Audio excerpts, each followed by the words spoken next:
Halo teman-teman, kembali lagi di podcast Sepulang Sekolah. Hari ini kita kedatangan tamu yaitu namanya Mas JJ dari kelas sekolah yaitu kelas F4. Halo, perkenalkan nama saya Sensei Manuel Kinasi, biasa dipanggil JJ dari kelas F4. Oke Mas JJ, maaf ya anak udah mengganggu waktunya nih. Ya nggak apa-apa. Jadi kita di sini nih tujuannya itu untuk sedikit bertanya-tanya mengenai pendapatnya Mas JJ nih. Oke. Jadi apa itu? Menurut Mas JJ itu kebebasan berpendapat itu penting nggak sih? Penting.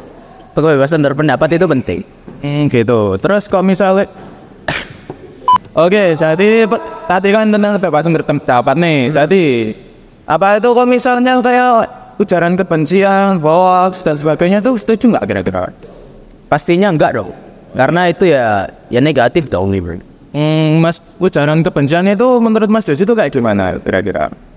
Ujaran kebencian itu ya berarti ketika ada mungkin sekelompok atau seorang individu yang dia memprovokasi supaya banyak yang nggak suka juga sama kelompok yang dia provokasi seperti itu. Jadi ujaran kebencian ya kayak misalnya dia itu pengen ngasih tahu kejelek-jelekannya kelompok yang dia benci kan, seperti itu. Sehingga dia mencari massa supaya untuk menyerang kelompok tersebut kayak gitu. Ya. Kalau menurut Mas JJ itu dampaknya tuh masih bisa negatif atau positif atau bisa? Ujaran kebencian itu pasti dong dampaknya negatif. Karena itu berpengaruh pada mental juga gitu. Kalau misal nih saya nanya tentang ujaran kebencian, contohnya kayak yang waktu itu wasitnya timnas yang kemarin timnas kita main di Bahrain kalau nggak salah, yang wasitnya dihujat, itu gimana pendapatnya? Jadi gini, yang namanya ujaran kebencian itu kamu membenci tetapi tanpa suatu dasar yang jelas. Kamu membenci sesuatu yang apa ya, belum tentu itu kebenarannya. Itu namanya hoax, itu namanya ujaran kebencian. Nah kalau kemarin itu kan fakta. Fakta. Loh, misalnya ketika saya mengatakan bahwa wasitnya ini tidak adil, ujaran kebenciannya di mana? Kan memang benar bahwa wasitnya memang tidak adil. Seperti itu. Gitu. Baik. Terus selanjutnya adalah apa lagi nih kira-kira? Kebebasan berpendapat kan? Kalau misalnya tentang hoax nih gimana? Oh, menurut Mas JJ sendiri itu hoax itu bisa nguntungin atau enggak kira-kira? Hoax itu gini, saya pernah baca satu artikel atau di mana gitu ya, saya lupa. Tapi hoax itu sejarahnya hoax itu ada untuk menguji bagaimana cara kita untuk berpikir, bagaimana kita menyaring suatu berita. Nah, hoax itu nggak salah. Jadi di sejarahnya hoax itu sebenarnya untuk menguji kita untuk berpikir, seperti itu. Jadi, nah nggak tahu kenapa di Indonesia hoax itu disalahkan kepada yang memberikan hoax, yang menyebarkan hoax, bukan pada penerima hoax. Justru harusnya yang disalahkan adalah yang menerima hoax itu, seperti itu. Oh, jadi menurut Mas JJ itu harusnya itu kita sendiri gitu yang memfilter bagaimana apa berita itu diberikan. Justru hoax itu adalah untuk menguji apakah kita berpikir kritis atau enggak. Gitu. Yes, sama saja kayak misalnya ulangan. Ulangan itu berarti bisa saya bilang bahwa itu adalah hoax. Ketika ada ulangan konsepnya benar salah.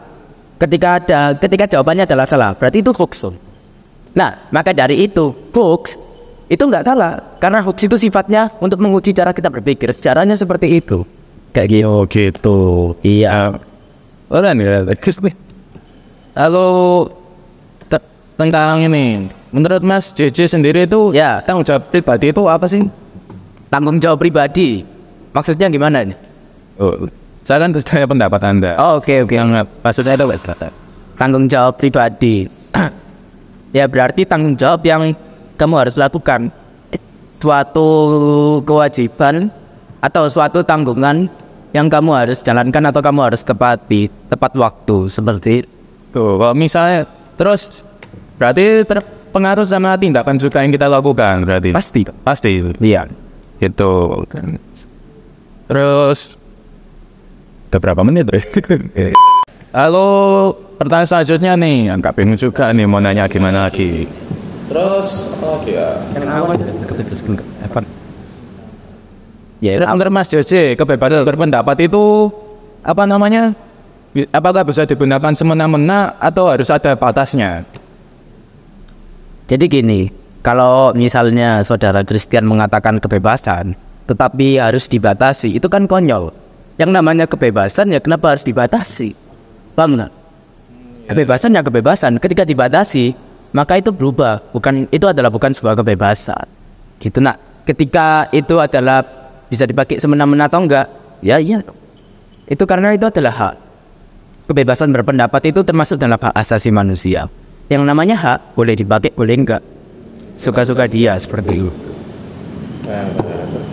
Jadi tadi kan menurut Mas Joce itu kebebasannya itu udah bebas. Iya. Luas gitu ngomong apa aja kayak mau berpendapat apa bro. Tapi kalau misalnya kebebasan itu terlalu bebas gitu, dampaknya itu gimana? Kebebasan terlalu bebas itu nggak ada tuh maksudnya. Kebebasan ya kebebasan, nggak ada kebebasan terlalu bebas. Misalnya terlalu dibiar, terus mana nyebutnya? Kayak misalnya dampaknya itu gimana? Saya paham maksudku. Misalnya kalau kita memiliki kebebasan dan bagaimana kalau kita menggunakan kebebasan itu semena-mena, seperti itu kan? Ya benar. Ya menurut saya kalau sesuai dengan prinsip yang tadi, ya nggak apa-apa. Asalkan dia tanggung jawab dan yaitu asalkan dia mau tanggung jawab dengan apa yang dia lakukan. Kamu mau misalnya di Indonesia, kamu mau korupsi silakan. Kamu mau apa misalnya? Mau tawuran silakan. Itu hak-hakmu. Kamu mau sekolah bahkan, ya silakan. Itu kan hak. Hak boleh dipakai, boleh enggak. Tetapi konsekuensinya, ya kamu harus tanggung. Itu berarti kembali lagi ke tanggung jawab pada diri sendiri. Tanggung jawab kepada diri sendiri. Apapun yang kita lakukan itu ada konsekuensinya. Tetapi tidak ada batasan dan tidak boleh ada yang membatasi. Sesuai dengan prinsip yang tadi, tidak boleh ada yang membatasi bagaimana cara kita untuk mengekspresikan diri kita. Seperti itu. Karena membatasi kebebasan dalam berekspresi itu pun tidak bisa juga berdampak negatif, tidak selalu berdampak positif. Seperti gitu. Jadi tergantung ke dalam diri itu sendiri itu juga cara menggunakannya gitu. Lebih ke terserah mau ya apa menggunakan haknya itu. Yang penting apapun yang kamu lakukan tanggung jawab. Begitu.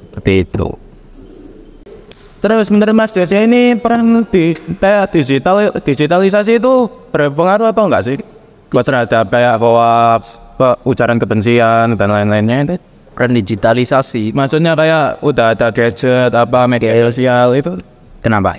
Itu berpengaruh gak kira-kira kayak makin banyak atau makin sedikit gitu? Makin banyak atau sedikit yang apa? Yang apa itu yang melakukan hoax atau ujaran kebencian?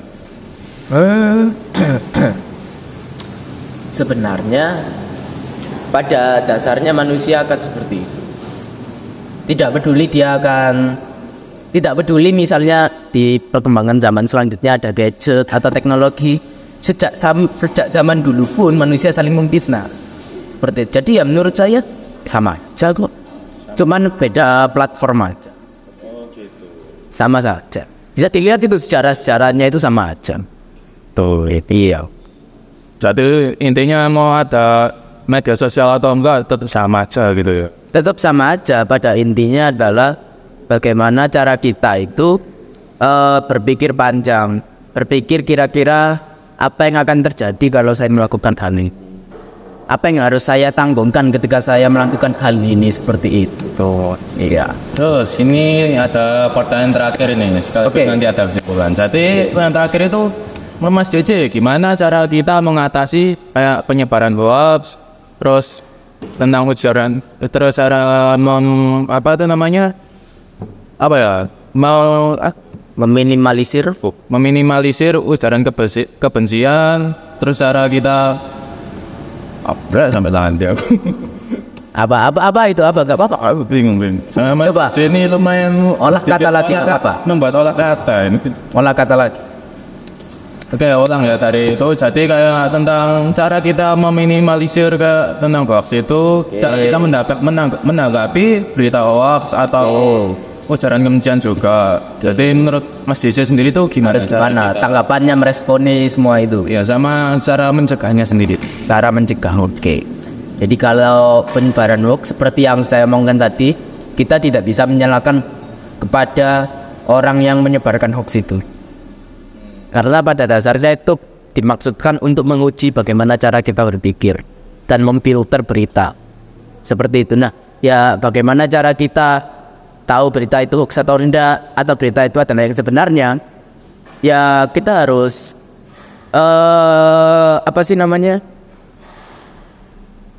kita harus tahu beberapa web atau data-data yang memang bisa dipercayai. Itu harus cari tahu. Nah, cara cari tanya gimana? Coba tanyalah ke guru.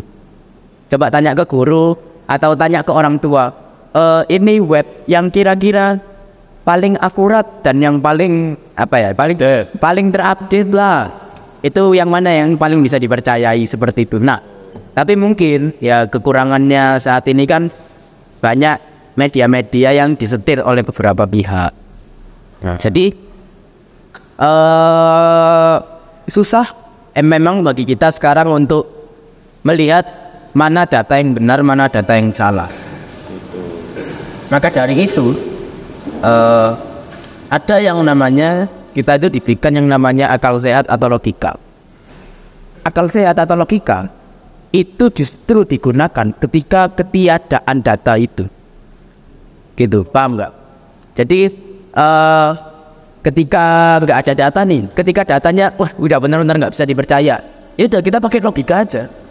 Dan logika nggak salah, logika itu bener kok. Itu. Karena ya kalau udah ada data ya ngapain pakai logika? Justru karena nggak ada data kita pakai logika seperti itu. Terus tadi apa tentang ujaran kebencian itu ya sama aja.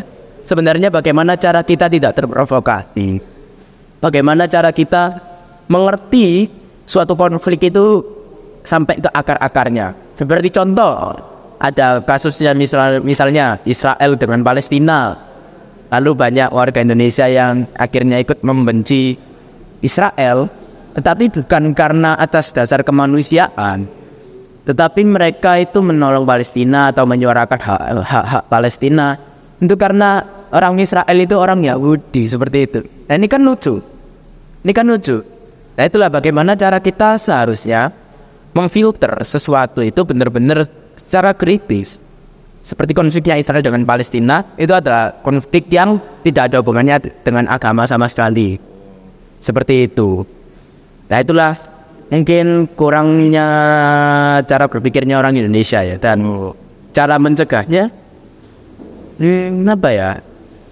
Mungkin perbanyak literasi, perbanyak baca buku, tetapi bukan buku-buku yang kayak kayak e-book gitu tapi. Ya, bukan buku-buku kayak wibu-wibu gitu, enggak, tapi buku-buku yang buku-buku yang berkualitas seperti itu. Yang non fiksi gitu, Pak. Ya, non fiksi, buku-buku yang mengajarkan kita bagaimana cara kita menggunakan kebebasan kita untuk mengungkapkan pikiran kita seperti itu. Seperti itu. Jadi kita nggak terasa nih sudah lumayan lama nih sama Mas JJ. Oke. Jadi kesimpulannya dari podcast ini adalah sedikit olah kata, soalnya pendapatnya Mas JJ ini lumayan. Ya banyak. Coba. Saya mau Anda buat kesimpulan dari apa? Jadi menurut Mas JJ itu kebebasan berpendapat itu memang sudah sepatutnya bebas, dan kebebasan itu harus kita gunakan dan juga berdasarkan juga dengan tanggung jawab pribadi diri kita sendiri. Apa yang kita lakukan harus kita tanggung jawabkan. Itu poinnya. Lalu cara menanggapi ujaran kebencian dan juga mengurangi hoax, yaitu yang pertama, hoax itu kita harus pintar memfilter, guys. Menurut Mas JJ sendiri, kita nggak bisa nyalain hoax itu sendiri, karena hoax itu menurutnya adalah tantangan bagi kita untuk berpikir kritis apa apa yang sedang terjadi dan juga mencari sumber terpercaya. Yes, itu poin. Lalu untuk ujaran kebencian adalah jangan terlalu gampang terprovokasi dan juga tetap mencari tahu apa yang terjadi karena yang sebenarnya belum tentu apa yang kita lihat. Ya, itulah. Ya kurang lebih seperti itu. Terima kasih teman-teman telah menyaksikan podcast Sepulang Sekolah kami pada hari ini. Yeah, thank you. Thank you.